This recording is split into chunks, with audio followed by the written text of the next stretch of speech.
This call is being recorded.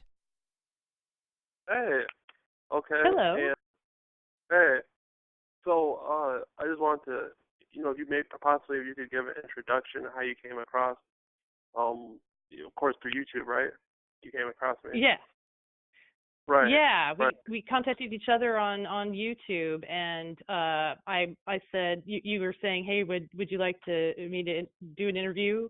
And I said, well, yeah, but how about this topic? And he said, I've never heard of that. And then the topic is a sleep condition that is formerly called hypnagogia, or more commonly known as sleep paralysis. So we thought Right. that would be an interesting topic to explore. So one of the things that we were talking about is how this sleep disorder could be mistaken for schizophrenia through the psychiatry, or even psychology, because of basically it's a topic that it's not really talked about around the water cooler, nor do a lot of parents know how to handle it if their child is going through it. So sometimes it could be called like Monsters Inc. Kids get scared of the closet. It's more than that. It's sleep paralysis is a condition that happens between sleeping and waking, or waking and sleeping. It's some people call it it's not daydreaming. It's you're coming out of a deep sleep or a REM sleep, and your consciousness awakens in your body before your body has a chance for the chemicals that keep you from kicking and acting out your dreams. Some people become aware between those states where you're actually waking up. So that space in between, some people would say you're seeing through the veil or the ethers. Some people have experiences in that, in between that sleep state, that sleep paralysis state, where they become awake, fully awake, and they can't move. They feel frozen. They're trying to scream. They can't move their arms. It feels like a lead weight on them. And then in other times, or you might see hallucinations. You might hear voices. You might hear dog collars. Or some people experience the incubus or succubus, uh, where you have it feels like a male entity is messing with a female's body, a human female, or vice versa, that old hag syndrome. So uh, that's something I had when I experienced it myself. I was constantly looking for a remedy, and what is this? What is going on? Why can't I stop this? This is a frightening experience. So Right. Right. that's I I concur.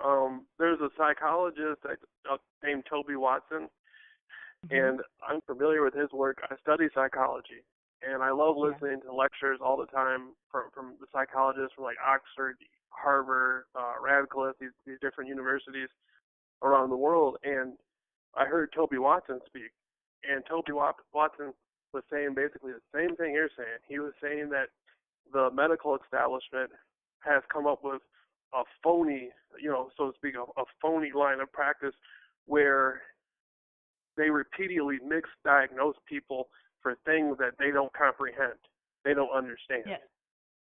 Like Yes. here's take this drug. There's something wrong with you. You have a psychiatric condition. Take this drug. When there's nothing wrong with the individual at all, and people around the country are suffering tremendously because of this.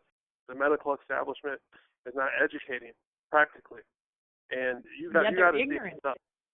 Right, Dr. Yeah. Group. Dr. Group is another doctor.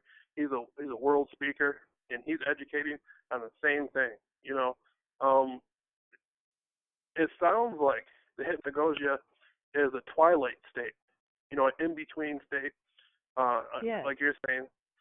I remember when I was younger, there was a saying called "a witch riding your back," where you wake up Yes. and you can't move, and you're half asleep, half awake. Yep. So there Yep. definitely is a mystical tradition to explaining this. People Absolutely. It's been illustrated in paintings by like Francesco Goya, some of those gargoyles, jumping on the fair maiden, Right. and she's Right. yeah. So I started experiencing these myself when I was a teenager, and I didn't say anything to my parents, because I'd been personally trying to get out of the body to do out of body experiences. So when I inadvertently, for whatever reason, I get stuck in that in between state, and I wish I'd never gone down that path. So that that's one of those things you tell kids: don't be messing with stuff that you don't fully know what you're getting into, especially when you're so young. So I experienced an incubus when I was in college, and I went to a psychologist. Thank God in the 80s they weren't referring you straight to a psychiatrist, but these days that's what I think about. I misdiagnosis because this happened to my friend. Her daughter had the very same symptoms that I had, and it scared her so bad that the mother took her to a psychiatrist and they drugged her. But then when I started talking to the mother, it's frightening how miseducated and uneducated the medical establishment is. It's almost like in the 1600s. If you said something intelligible, you might get burned at a stake. There were people burned alive. Like witch. Yeah, there was marvelous, spectacular inventors who came up with all kinds of inventions, and they got burned alive just because they were educated. Well, and we also have to look at the shamans and Europeans. The Europeans called it hedge witching. If you were able to, soar out of your body at night, on a travel that wasn't dreaming, that's what people say it is hedge witching. Right. And then I remember. We have nowhere in our current society in the United States, in the Western world, to have a dialogue about what this kind of stuff is. It is just it's something embarrassing. As a matter of fact, I was working at a hotel. It was a haunted hotel, and whenever I heard about people talking about the wanting to know if you had any of these spirits that would hold you down, I was like, "Oh, have you ever had that happen?" They'd say yes. I said, "There's a term for that." And when you hand a person a title that describes the what happened to them, it really relieves the person that they aren't going crazy. This man was Hispanic that I'm talking about as an example, and he said, "Oh yes, it was so terrifying. I would be held down at night, and and I couldn't tell my parents because we were Catholic." So he goes, "You've just relieved me. I thought I was going crazy, and I've held this inside all these years." Right, so yeah, right. it's placed in the paranormal, and where it kind of does fit, because it can't be scientifically verified because you're the only one experiencing it. Nobody else can see it. Right. It sounds, it sounds like at this point people have to start getting out the psychological works that have been coming out in the last few years, and looking into some of the older approaches in psychology. Are you familiar? Have you ever seen one of those documentaries on Princeton? On Princeton? On the college, the University of Princeton? On what topic? Psychology. That's where Albert Einstein. They're mostly known for, Albert Einstein was there at Princeton. They got it. I'm aware of the college. Yeah, the Ivy League. Right. But the psychological department there was extremely fascinating. They had some very, very interesting approaches. And going into the 60s, there were some really interesting psychologists. Have you ever heard of self-actualization with Abraham Maslow? No, it sounds a lot like Ernest Holmes, or what? Go ahead. Well, the state you were just speaking of, the hypnagogia. Abraham Maslow, he came up with a model for a peak experience, and he was saying within somebody's life they come to certain peak experiences, and sometimes it's like a sexual feeling or a sexual experience can create it, or even a drug experience, you know.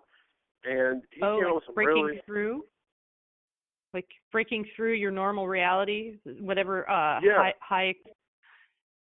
It almost reminds me of Philip Dick, if you've ever heard of his descriptions of Philip K. Dick. Yeah, I know Phil. Yeah. He was a science fiction writer, but he was an intellectual.